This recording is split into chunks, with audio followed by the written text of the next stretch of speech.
Hola, bienvenidos a esta última clase del módulo 3. Es impresionante cómo ha avanzado el tiempo y cómo hemos llegado hasta este punto, y nos da tanto gusto de que tú estés perseverando, de que estés avanzando en tu crecimiento. Y ahorita, culminando este módulo 3, vamos a empezar un siguiente módulo, el módulo 4, que tiene que ver con liderazgo. Así que el módulo 3, dijimos, tenía que ver con lo que era el reino de los cielos y sus principios. Y con certeza los principios del reino de los cielos, si tú los atesoraste y estudiaste tal como lo establecimos para que tú lo hicieras, con certeza han cambiado tu manera de pensar, tu manera de relacionarte con Dios, tu manera de ver tu vida, de ver tu propósito. Y eso es lo que nos alegra. No hay mayor satisfacción que poder ver el crecimiento espiritual en ti. Así que te felicitamos por llegar hasta este punto. Hoy estamos cerrando este tercer ciclo y con expectativa vamos a comenzar el cuarto módulo, donde se te van a dar esas herramientas para que tú puedas desarrollar tu liderazgo en el área en el que el Señor te haya llamado a impactar. Hoy vamos a hablar entonces, vamos a cerrar con broche de oro este módulo hablando de los tiempos finales. Los tiempos finales es un tema supremamente emocionante y, entre otras, muy buscado por muchas personas. Quizá crea expectativa. Siempre el ser humano tiene eso en su corazón de querer saber qué va a pasar más adelante, y en realidad es un sentimiento en contra de la palabra. El Señor nos dice que no nos angustiemos por el mañana, que cada día tiene su afán. Sin embargo, el ser humano tiende a eso, ¿verdad? A querer saber qué va a pasar más adelante. Entonces quiero darte una buena noticia. El Señor no nos dejó sin luz al respecto. Él nos enseñó en su palabra, habla muy claramente acerca de los tiempos finales, cómo es que vamos a vivirlos, cómo se van a ver, de qué tenemos que tener cuidado, y todas esas cosas vamos a estarlas hablando hoy. La palabra, desde el comienzo hasta el final, está hablando de un solo ser, y es nuestro Señor Jesucristo. Desde el Antiguo Testamento, todo lo que fue la ley y los profetas sirvieron para el anunciamiento de la primera venida de nuestro Señor Jesucristo, pero además de eso, hubo profetas que anunciaron desde antes de que Él viniera la primera vez, anunciaron su segunda venida. Lo vamos a ver hoy en el libro de Daniel, pero también vamos a escudriñar en el Nuevo Testamento cómo el Señor le dio las herramientas claves a sus apóstoles y les dijo cuándo iría a ser el fin. El apóstol Pablo, en la carta de Tesalonicenses, nos dice además de que nosotros nos es dado conocer los tiempos, y vamos a estar adentrándonos en todo ese estudio. Así que te animo a que cojas tu papel, que estudies, que tomes nota y que abras tus oídos espirituales en este fascinante tema que vamos a estar desarrollando el día de hoy. Acompáñame allí a Daniel capítulo 9, vamos a estar leyendo este profeta mayor. En la palabra vas a encontrar muchos profetas, y dice la palabra claramente que los profetas fueron desde lo primero, que en realidad vemos a Moisés como el primer profeta del pueblo de Israel, ya estando una vez establecido el pueblo de Israel, hasta Juan el Bautista. Hasta ese profeta ellos estaban anunciando la venida de Jesucristo. Daniel es uno de los profetas mayores. Vemos, por ejemplo, profetas mayores como Isaías, Jeremías, Daniel, y se llaman mayores porque ellos escribieron un porcentaje muy grande, es decir, era un libro muy grande más bien, no un porcentaje grande, sino un libro grande de la Biblia. Sin embargo, hay profetas menores que pues escribieron, por supuesto, entonces menos, ¿verdad? Como por ejemplo Miqueas, Oseas. Nos damos cuenta de que los libros de ellos son muy pequeños. Entonces Daniel tiene un gran aporte en lo que iba a ser el final de los tiempos, y lo vamos a ver allí en el capítulo 9. Acompáñame al verso 20, y para ubicarte un poco, vamos a leer del 20 al 27. Y para ubicarte un poco contextualmente en este momento histórico, Daniel había estado leyendo acerca de las profecías de Jeremías que había sido antes de él. Y él se da cuenta de que ya se estaba cumpliendo el tiempo de las profecías de Jeremías, y que lo que ellos estaban viviendo era causa de algo que ya había sido determinado por el Señor muchos años atrás. Entonces él va delante del Padre y empieza a pedir misericordia por su pueblo. Él sabía que lo que estaban viviendo era causa de su pecado, del pecado de sus ancestros y en definitiva del pecado del pueblo. Entonces Daniel era un hombre que amaba no solamente a Dios, como todos podemos decir que amamos a Dios, pero Daniel amaba el pueblo de Dios. Y esto es algo muy importante para nosotros entender, porque eso es lo que Dios espera de nosotros. Él está mirando no solamente quién va detrás de su propio beneficio, no solamente quién va a la iglesia por sentirse mejor él mismo, sino quién está buscando su reino porque ama la obra del Señor y ama el pueblo de Dios. En nuestro corazón, como hijos del Padre, como hijos del Rey, nosotros debemos amar el pueblo de Dios. Y cuando hablo del pueblo de Dios, no solamente me estoy refiriendo a Israel como pueblo, me estoy refiriendo a todo el que se añade al pueblo de Israel. Recuerden que la palabra dice que nosotros somos injertados en la viña. Entonces, la viña como tal era el pueblo de Israel, el pueblo separado por Dios que comenzó desde Abraham en adelante. Pero después el Señor dice la palabra que cega los ojos del pueblo de Israel para que tú y yo pudiéramos entrar como gentiles. Entonces nosotros somos añadidos, hemos sido adoptados. Por eso dice la palabra, el apóstol Pablo dice que fuimos adoptados.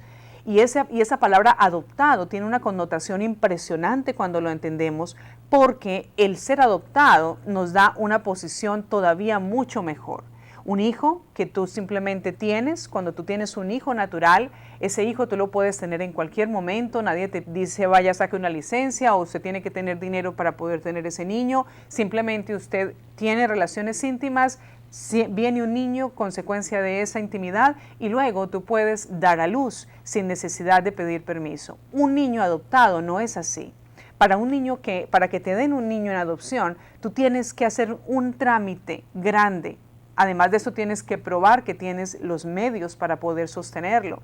Ellos analizan tu familia, el ambiente en el que el niño va a estar. Es decir, hay una connotación mucho más exigente cuando estamos hablando de un niño adoptado. Además de eso, ese niño tiene beneficios que no tiene un hijo natural. Por ejemplo, un niño adoptado debe ser aceptado en cualquier universidad. Tiene beneficios del Estado directamente para solventar sus finanzas, sus necesidades financieras. Así que el hijo adoptado tiene ventajas y tiene privilegios y tiene, por lo tanto, un estatus diferente. Entonces, dice la palabra que nosotros fuimos adoptados, que fuimos injertados en la viña, por lo tanto, tú y yo hacemos parte del pueblo de Israel. Vamos a seguir leyendo, o a empezar a leer más bien, en el capítulo 9, verso 20. Aquí está entonces David intercediendo y dice: yo seguí hablando y orando al Señor mi Dios. Le confesé mi pecado y el de mi pueblo Israel, y le supliqué en favor de su santo monte.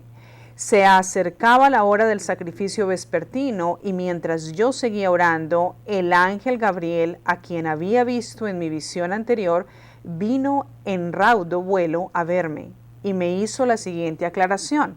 Muy bien, dice: Daniel, prestemos atención acá. Daniel, he venido en este momento para que entiendas todo con claridad. Mire qué impresionante. Daniel había estado orando y el Señor ya había escuchado su oración. Dice el 23, tan pronto como empezaste a orar, Dios contestó tu oración. He venido a decírtelo porque tú eres muy apreciado. Presta pues atención a mis palabras para que entiendas la visión. El 24, 70 semanas han sido decretadas para que tu pueblo y tu santa ciudad pongan fin a tus transgresiones y pecados. Pidan perdón por su maldad.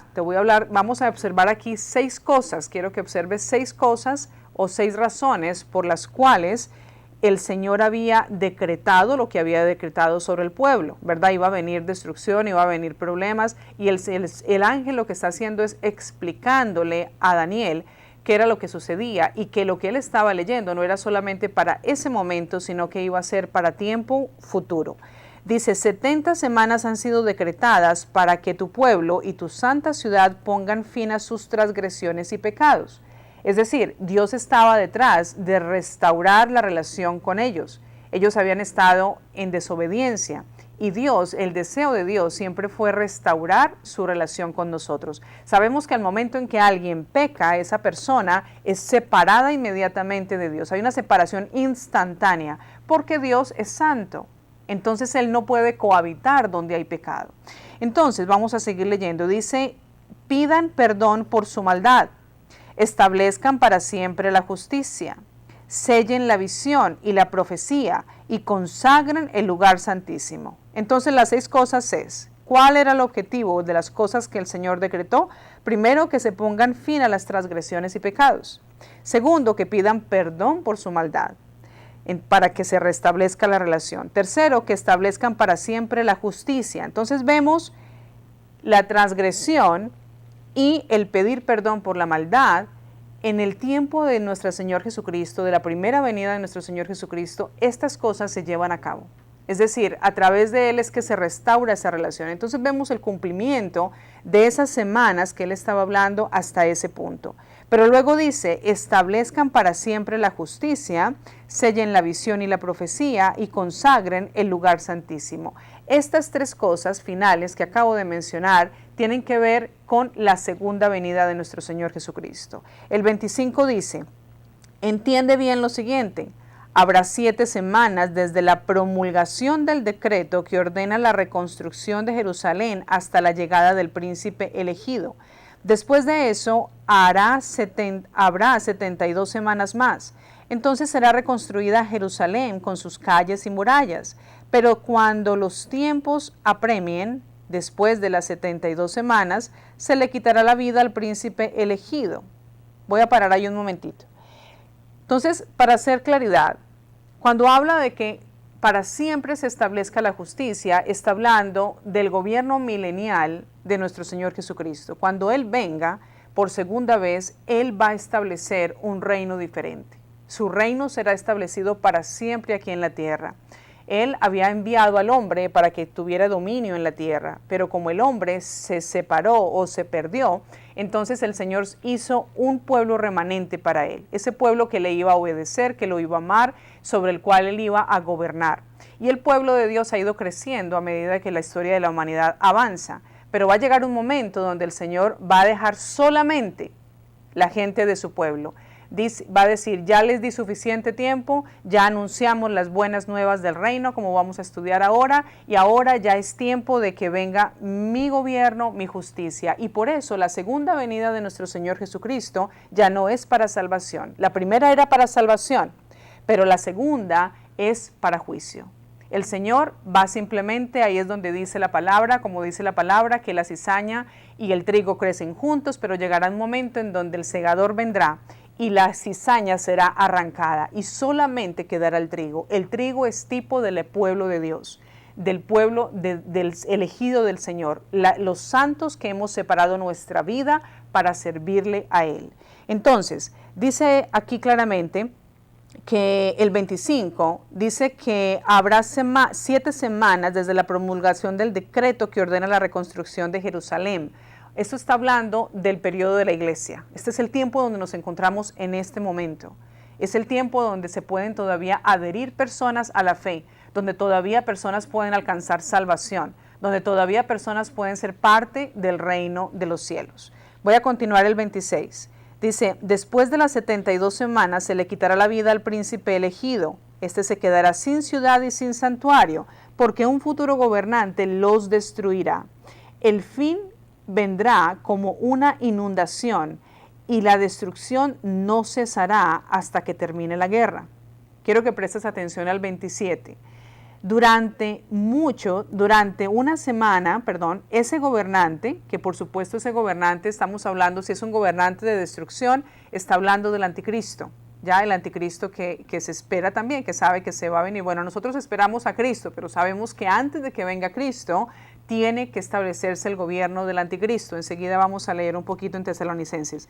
Dice, durante una semana ese gobernante hará un pacto con muchos, pero a media semana pondrá fin a los sacrificios y ofrendas.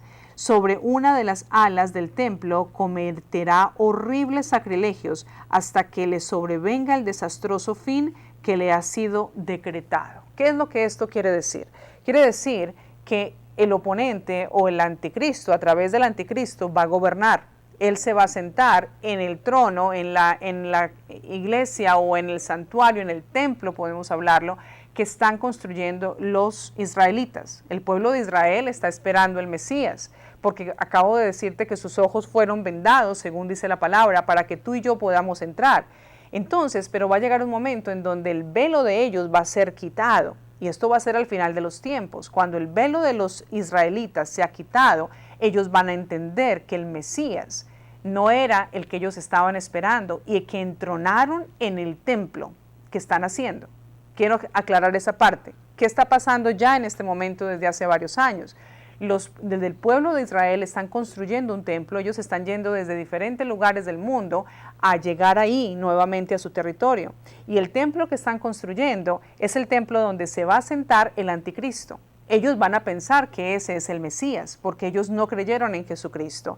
Pero vuelve y juega, no es culpa de ellos. Dios lo permitió para que tú y yo pudiéramos ser parte. Entonces ellos van a entronar el Mesías, supuesto que realmente es el anticristo.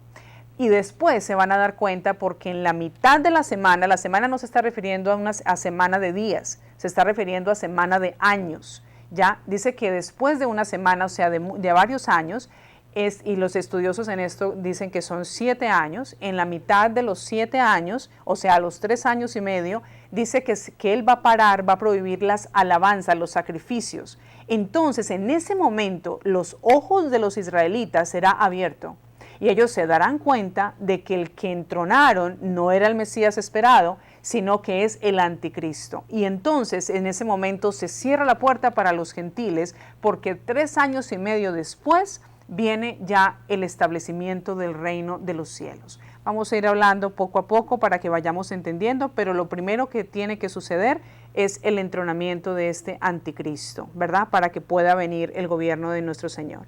Entonces, eso nos lo establece Daniel y entonces ahí vemos que es el tiempo de Israel. En el 27 ya es un tiempo de tribulación donde ya no se va a poder adorar como se adoraba antes y por eso dice la Biblia claramente, buscadme mientras puedo ser hallado. Va a llegar un momento donde el Señor ya no va a poder ser hallado, ya se acabó el tiempo y de la misma manera que en el tiempo de Noé se cerró la puerta y nadie más pudo entrar, solamente la familia de Noé que fueron los que creyeron y los animales que habían entrado, de la misma manera la puerta se va a cerrar en el tiempo de la venida de nuestro Señor Jesucristo y ya nadie más va a poder entrar. Entonces, nos damos cuenta de que estos son 2 tiempos diferentes y quiero que me acompañes ahora. Vamos a saltar a Mateo 24. Vamos a leer, bueno, para reforzar un poco lo que habíamos hablado de la venida del anticristo, vamos a ir a la segunda de Tesalonicenses. Segunda de Tesalonicenses 2 del 8 al 12.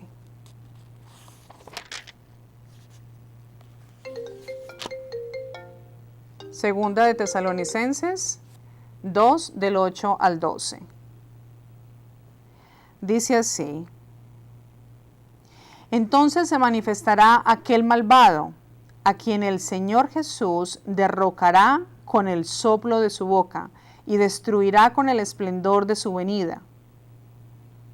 Dijimos que íbamos a leerlo hasta el 12. El malvado vendrá por obra de Satanás, con toda clase de milagros, señales y prodigios falsos. Con toda perversidad engañará a los que se pierden por haberse negado a amar la verdad y así ser salvos. Aquí está claro. Ellos se negaron a ser salvos, no escucharon las voces de los profetas, la gente que hablaba acerca del reino, los que los evangelizaban, y dice que por lo tanto el Señor va a permitir que ellos se pierdan. Dice así, el 10, con toda perversidad engañarán a los que se pierden por haberse negado a amar la verdad y así ser salvos.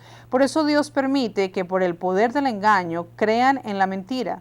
Así serán condenados todos los que no creyeron en la verdad, sino que se deleitaron en el mal. Muy bien.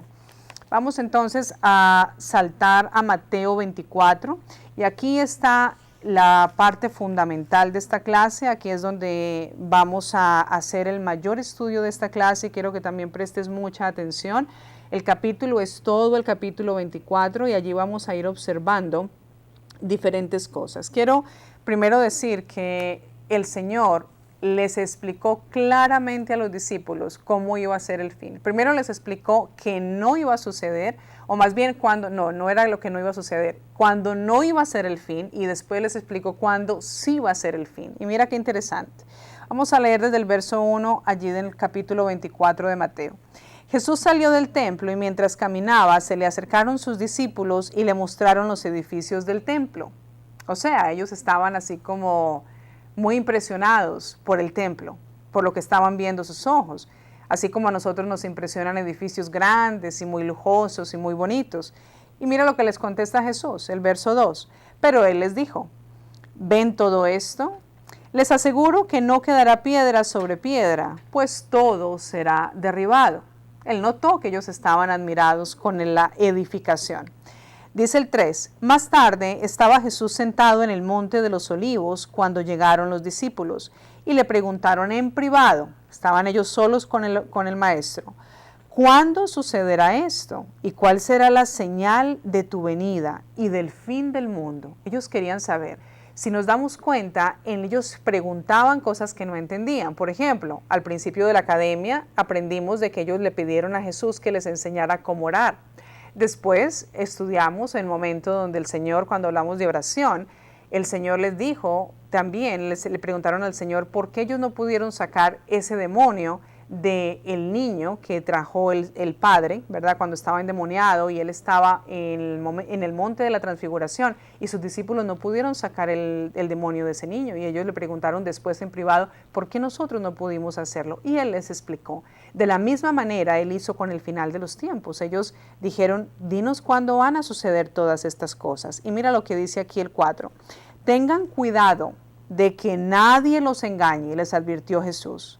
Vendrán muchos que usando mi nombre dirán, yo soy el Cristo, y engañarán a muchos. Ustedes oirán de guerras y de rumores de guerras, pero procuren no alarmarse. Voy a hacer una pausa ahí. Entonces, lo primero que observamos, esto es una línea de tiempo y es importante que tomes nota de esto, lo primero que vamos a ver en el final de los tiempos son falsos profetas. Esto es algo que ya se está viendo, ya desde hace años en la historia de la humanidad, personas que se hacen pasar por Cristo, que ellos son enviados de Jesucristo y que hacen que personas los adoren o los sigan a ciegas sin la lectura y la enseñanza de la palabra.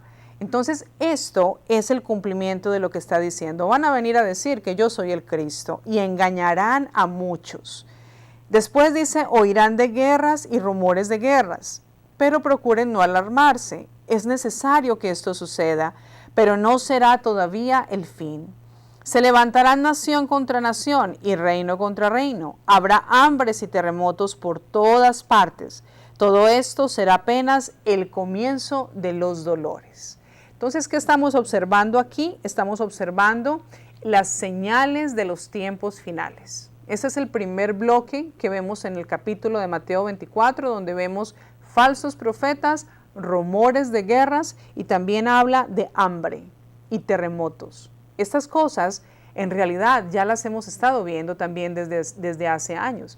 Vemos guerras no solamente físicas, en donde se lastiman con armas, donde ponen bombas, donde mandan artillería, helicópteros, etcétera, aviones de guerra, todas esas cosas, sino también vemos guerras biológicas. Estamos en un tiempo donde ahora recientemente sacaron el virus, el coronavirus, que sabemos que fue producido en un laboratorio en China y fue enviado a todas las diferentes naciones de la Tierra, especialmente, por supuesto, a las más influyentes. Y nos damos cuenta de que esto es realmente una guerra. Pero la palabra dice, no teman, procuren no alarmarse. El Señor entiende que puede ser que haya algo de angustia o de tristeza o de desesperación, pero dice, procuren no alarmarse, porque esto tiene que suceder. Y yo te quiero decir algo, hermano, hermana.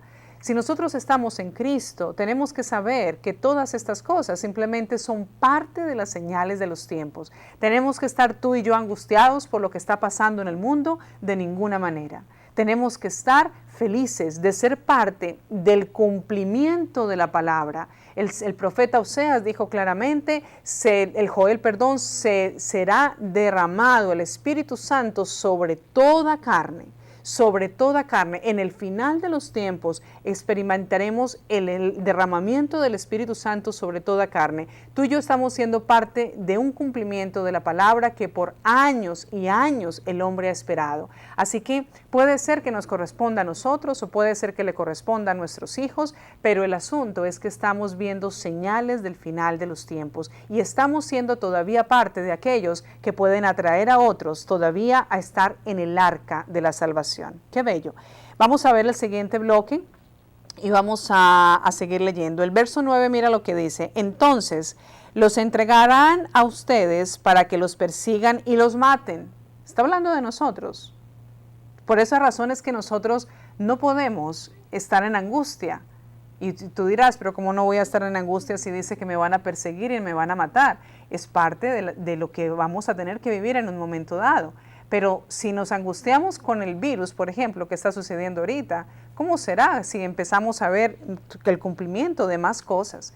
Persecución vemos en diferentes lugares del mundo, pero la realidad es que América ha sido un lugar como un santuario para la persecución, por lo menos Estados Unidos, que es un país cristiano por excelencia.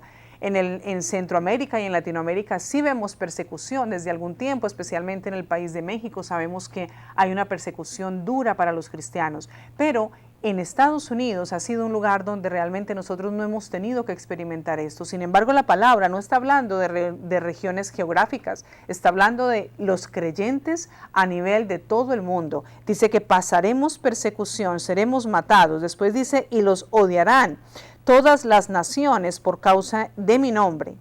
En aquel tiempo muchos se apartarán de la fe por lo que tienen que vivir. Después dice dice, unos a otros se traicionarán y se odiarán, y surgirá un gran número de falsos profetas que engañarán a muchos.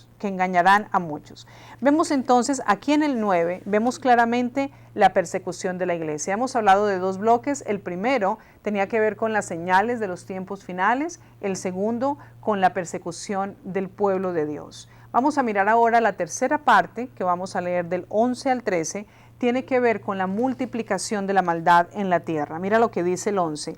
Y surgirá un gran número de falsos profetas que engañarán a muchos.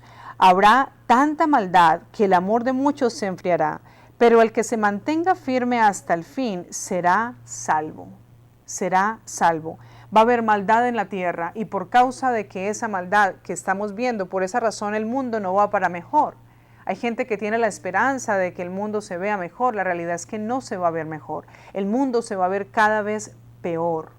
Se va a ver más maldad. Dice la palabra que en el final de los tiempos a lo bueno le llamarán malo y a lo malo le llamarán bueno. Por eso hoy en día vemos leyes aprobadas en contra, por ejemplo, de la vida de los niños en el vientre de las madres. Vemos leyes que aprueban el aborto, que dicen está bien, la mujer tiene derecho al cuerpo. Vemos leyes que, por ejemplo, le permiten a personas que estén en homosexualidad o en lesbianismo ir y casarse, cuando en realidad el Señor estableció que el matrimonio fuera entre un hombre y una mujer.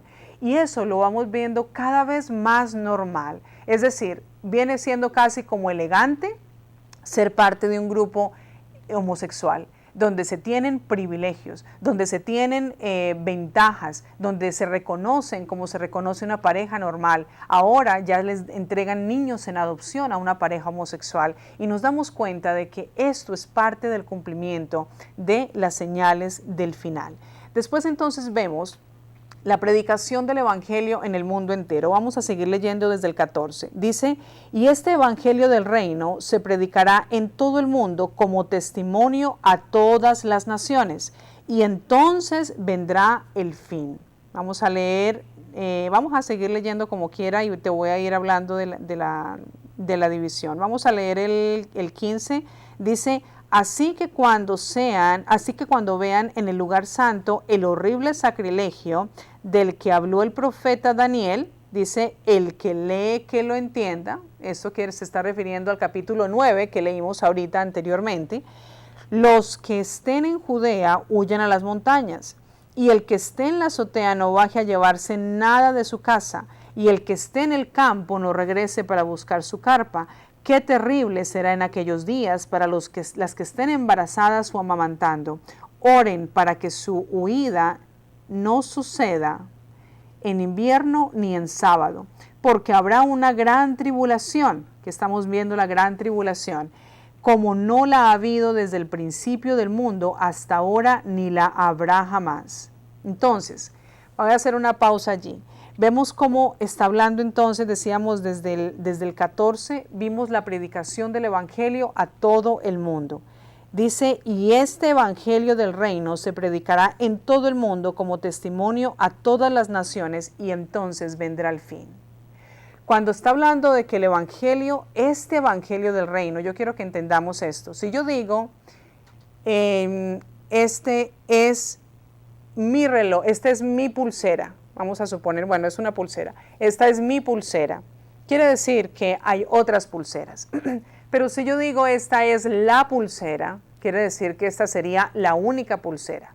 ¿Por qué el Señor dice, y se predicará este Evangelio del reino a todas las naciones, y entonces vendrá el fin? Porque el Evangelio puede ser, lo hemos tomado de diferentes maneras. Se ha predicado el Evangelio de sanidad, se ha predicado el Evangelio del nuevo nacimiento, se ha predicado el Evangelio de liberación, el Evangelio de prosperidad, y etcétera. Y hemos desenfocado, nos hemos desviado del punto central. El único mensaje que Jesucristo vino a dar fue el mensaje del reino. Él dijo, arrepiéntanse porque el reino de los cielos está cerca, y cada una de sus enseñanzas tenían que ver con el reino. Por eso claramente Él les dice, miren, no se preocupen, van a escuchar que hay guerra, van a pasar por hambruna, van a pasar por persecución. Van a estar los unos en contra de los otros. La fe de muchos se va a enfriar por causa de la maldad que se va a incrementar en la tierra. Sin embargo, ese no es el fin. Y el Señor les dice cuándo sí va a ser el fin. Les dice el fin va a ser cuando este Evangelio del reino se predique a todas las naciones. Quiere decir que el que pone la velocidad para que el final llegue no es Dios.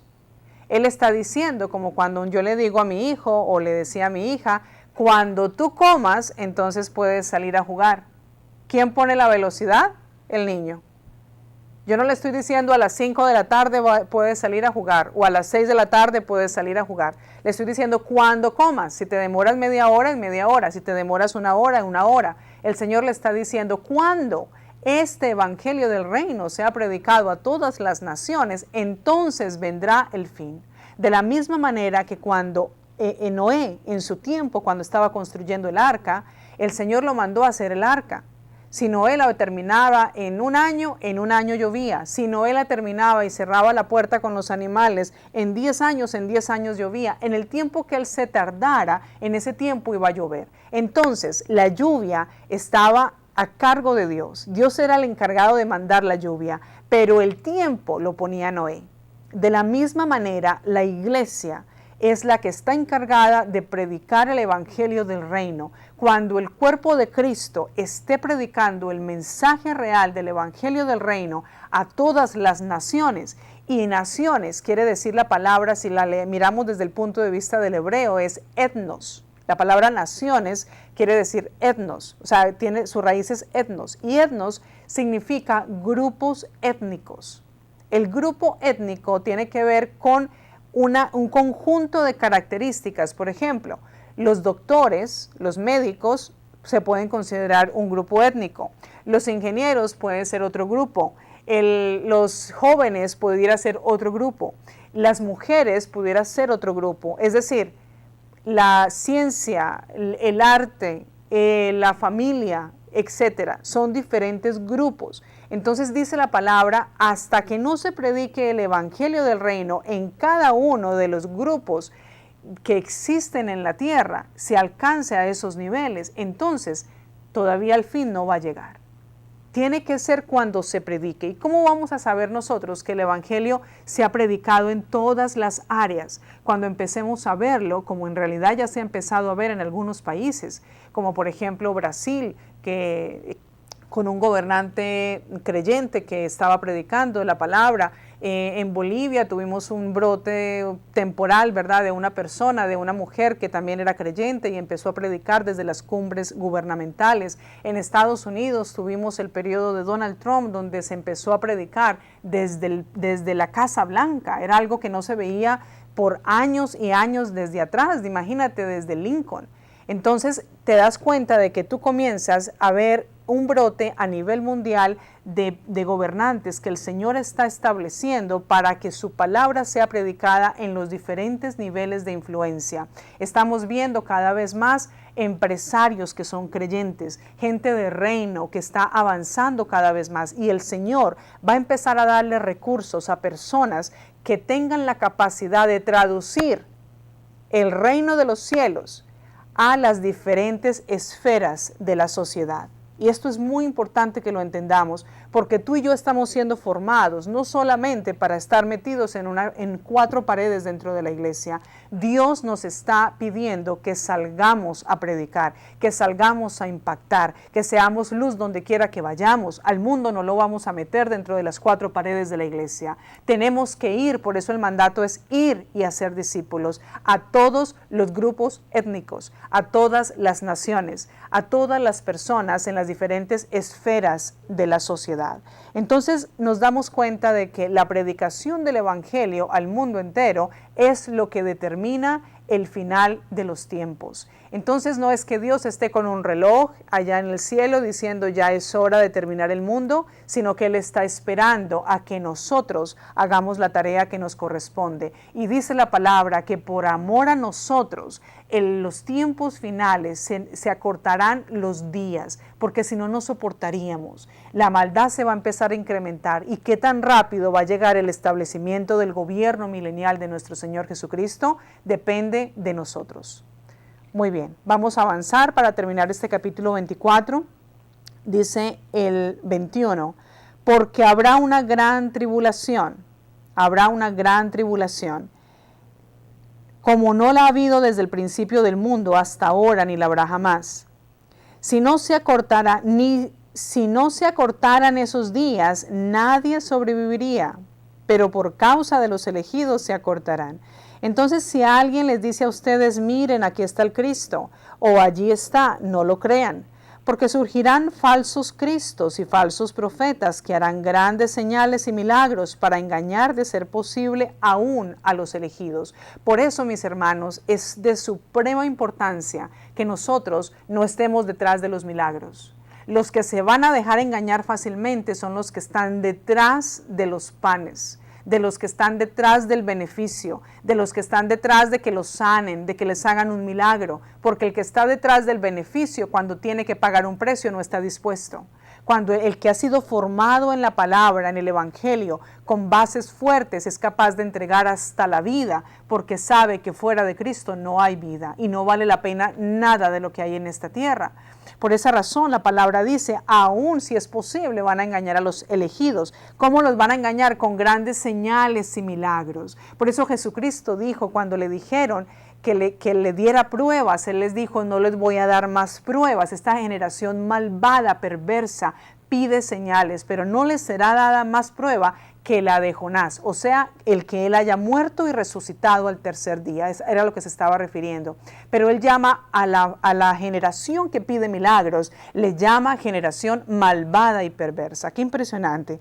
Después dice el 25, fíjense que se lo he dicho a ustedes de antemano. ¿Desde cuándo lo dijo Jesucristo? Para que nosotros no nos dejemos engañar, sino que estemos bien firmes en lo que va a suceder. Dice el 25, fíjense que se lo he dicho desde antemano. Por eso, si les dicen, mire que está en el desierto, no salgan, o miren que está en la casa, no lo crean. Porque así como el relámpago que sale del oriente se ve hasta el occidente, así será la venida del Hijo del Hombre. Donde esté el cadáver, allí se reunirán los buitres. Inmediatamente después de la tribulación de aquellos días, se oscurecerá el sol y no brillará más la luna. Las estrellas caerán del cielo y los cuerpos celestes serán sacudidos. La señal del Hijo del Hombre aparecerá en el cielo, y se angustiarán todas las razas de la tierra. Verán al Hijo del Hombre venir sobre las nubes del cielo con poder y con gran gloria. Aquí estamos viendo entonces el rapto de la iglesia. ¿Ya? El rapto de la iglesia. Vamos a ver que dice claramente que no salgan, que todo eso va a ser un engaño, que cuando venga Jesucristo nosotros lo vamos a entender claramente. Vamos a ver claramente que Él en toda su gloria, ¿sí?, va a venir en las nubes con todo su poder y con toda su gloria. Y dice que la señal aparecerá en el cielo y se angustiarán todas las razas de la tierra. O sea, todo el mundo va a tener temor, porque va a ser como el momento en que Noé cerró la puerta.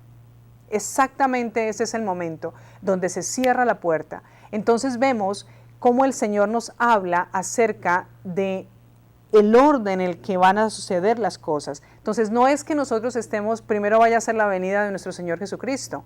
Primero tienen que pasar todas estas cosas, las señales que acabo de mencionar. Tiene que haber tribulación. En la tribulación, bueno, esto es muy controversial lo que voy a decir. Este punto de la tribulación es muy controversial, porque hay personas o hay teólogos que dicen que en la tribulación los hijos del Señor, los creyentes, no van a estar, que ellos van a ser raptados todos, es decir, todos vamos a ser arrebatados antes de que venga el tiempo de tribulación. Sin embargo, hay otros teólogos, en cambio, que coinciden en decir que si todos nos vamos, entonces, ¿quién va a predicar durante el tiempo de tribulación? Entonces, hay diferentes conceptos al respecto, pero lo que yo te invito es no a que tengamos la certeza o los detalles exactos de cómo va a suceder, sino que sepamos que vienen tiempos duros, que vienen tiempos finales, que nosotros debemos estar simplemente alineados con el Señor, sea que nos vayamos, sea que nos quedemos, pero que nuestra vida esté alineada con el Señor. Entonces, la palabra nos habla de la venida de nuestro Señor Jesucristo con gloria. Nos quedamos en el 30, vamos a seguir leyendo para terminar. Dice, y al sonido de la gran trompeta mandará a sus ángeles y reunirán a los cuatro vientos, a los elegidos, de un extremo al otro del cielo. Aprenderán. Bueno, hasta ahí, voy a parar ahí, nada más. Hasta ahí vamos a llegar a la lectura de Mateo. Mire qué interesante, está hablando aquí, esta parte dice que van a venir los que del cielo van a venir los elegidos. ¿Qué quiere decir esto? Que nuestro Señor Jesucristo no va a venir solo, va a venir con todas las personas que murieron antes de ese momento en Cristo. Todos los que alcanzaron salvación antes de Él. Recuerde que antes de que nuestro Señor Jesucristo viniera a la tierra por primera vez, no había acceso al cielo, porque ninguno tenía manera de salvarse. Entonces, las personas que murieron antes de la primera venida de nuestro Señor Jesucristo, ellos tuvieron que esperar en un lugar que se llamaba el paraíso. Y usted dirá, pastora, ¿de dónde saca ese tema del paraíso? No es el purgatorio, quiero hacer la claridad. El purgatorio fue un lugar que se inventaron los católicos y que no tiene nada que ver con la escritura, no tiene soportes en la escritura, pero el paraíso sí. El paraíso no era un lugar donde se decidía la salvación de una persona, la salvación se decidía en la tierra, pero el paraíso era el lugar donde iban las personas que fueron justas y murieron antes de Jesucristo. Porque imagínate si hubiera sido justo que los que murieron antes, siendo justos, siendo amantes de Dios, siendo obedientes, hubieran tenido que ir al infierno por no poder accesar al cielo. Entonces, ¿cómo sabemos en qué parte de la escritura está esto? Cuando Jesucristo tiene a los dos ladrones al lado de él y uno de ellos se arrepiente y le dice, Señor, ten misericordia de mí, le solicita misericordia. Y la respuesta de Jesucristo al arrepentimiento de ese ladrón es, esta noche estarás conmigo en el paraíso. ¿Para qué tenía que ir Jesucristo al paraíso? Para después de ir al infierno, arrebatar las llaves del reino, nuevamente que perdieron Adán y Eva, ir al paraíso y sacar las personas que habían muerto hasta ese momento para poder llevárselas juntamente con Él al cielo. Él entró con toda esta gente al cielo y se fueron añadiendo al cielo todos los que han muerto antes de la segunda venida de nuestro Señor Jesucristo. Pero en el momento en que el Señor baje, no va a bajar solo, va a bajar con todos los justos, porque el cielo no fue un lugar diseñado para el hombre. El cielo fue el lugar donde ha habitado siempre Dios y habitará por siempre. Él estará en su trono.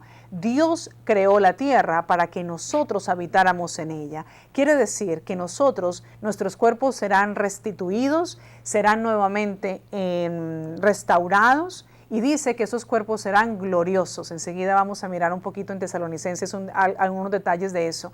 Pero van a ser gloriosos, y en este lugar no vamos a necesitar ni comida, no vamos a tener frío, no vamos a tener el sentimiento que teníamos antes. Vamos a conocer las personas que fueron nuestros padres, nuestros hijos, nuestros hermanos, etcétera, nuestros amigos, hermanos en Cristo, pero ya no vamos a tener esos apegos almáticos que teníamos aquí en la tierra. Ya no va a ser mi mamá, ya no va a ser mi hijo, todos vamos a ser hermanos en Cristo. Vamos a estar todos conviviendo en la nueva Jerusalén que será establecida aquí en la tierra y donde nuestros cuerpos serán gloriosos. Para terminar, vamos a dirigirnos a la primera de Tesalonicenses. Quiero que me acompañes allí. Primera de Tesalonicenses, en el capítulo 4, vamos a leer primero el capítulo 4, verso 13 al 17. Mira lo que dice. 13 al 17. Ustedes, hermanos, no se cansen de hacer el bien. Si alguno no, estoy leyendo donde no es, perdóname. Es primera de Tesalonicenses, estaba leyéndote la segunda. Aquí está. Primera de Tesalonicenses 4, del 13 al 17. Dice así: hermanos, no queremos que ignoren lo que va a pasar con los que ya han muerto, para que no se entristezcan como estos otros que no tienen esperanza. ¿Acaso no creemos que Jesús murió y resucitó? Así también Dios resucitará con Jesús a los que han muerto en unión con Él. Él los resucitará. Conforme a lo dicho por el Señor, afirmamos que nosotros, los que estamos vivos y hayamos quedado hasta la venida del Señor, de ninguna manera nos adelantaremos a los que hayan muerto. El Señor mismo descenderá del cielo con voz de mando, con voz de arcángel y con trompeta de Dios, y los muertos en Cristo resucitarán primero. Luego los que estemos vivos, los que hayamos quedado, seremos arrebatados. Aquí está el punto, el arrebatamiento.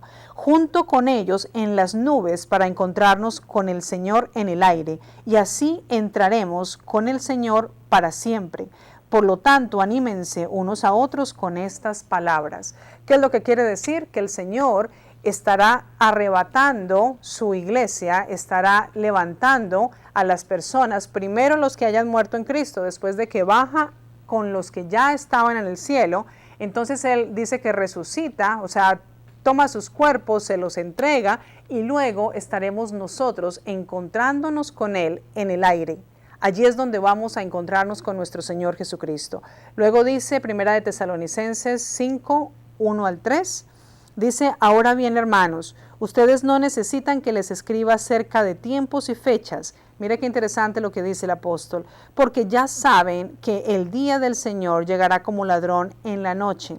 Cuando estén diciendo paz y seguridad, vendrá de improviso sobre ellos la destrucción, como le llegan a la mujer encinta los dolores de parto. De ninguna manera podrán escapar.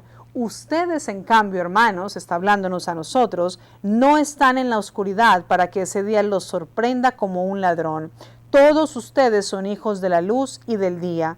No somos de la noche ni de la oscuridad.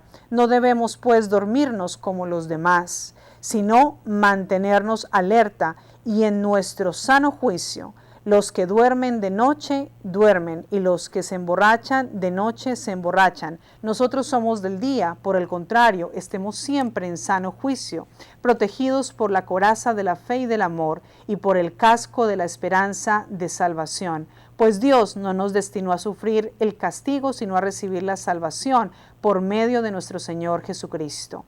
Así que el apóstol nos está diciendo, nosotros no fuimos llamados a sufrir el castigo, porque el castigo eterno es para el que no haya entrado en el conocimiento de la palabra, para que el que haya escuchado haya rechazado la voz de Dios y no se haya arrepentido de sus malos caminos. Entonces quiero ya cerrar la clase diciéndote, te voy a dejar de tarea Apocalipsis 5:10.